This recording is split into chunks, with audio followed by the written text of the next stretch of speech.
how does a person who has been working primarily or started off, let's say, in a theatre background, able to take that skill set and apply it within the live event industry? Because what I'm trying to say is, was there a lot of crossover?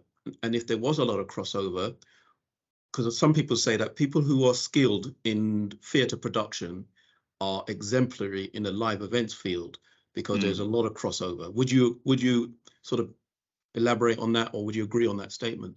I'd absolutely agree. There's obviously little differences. So like it's more to do with how you deploy things and how you use the technology rather than the technology itself being totally different from one to another. Because essentially it's the same stuff. It's still you've got a mixer, you've got some microphones, you've got an infrastructure or whatever. It's just how they're deployed and how everything's distributed is different to live events. So I guess the biggest difference between live events and theatre, I would say, coming from now my more expertise side of sound, I would say is just the way that you distribute audio and how you set up the console. It's more of a case of, with gigs and live events, it's generally when you're first starting out with smaller gigs or bigger gigs, it's just kind of like you have a band in front of you, you mix the show into two signals, a stereo signal, and then that gets sent and distributed via the system processor and whatever into the PA.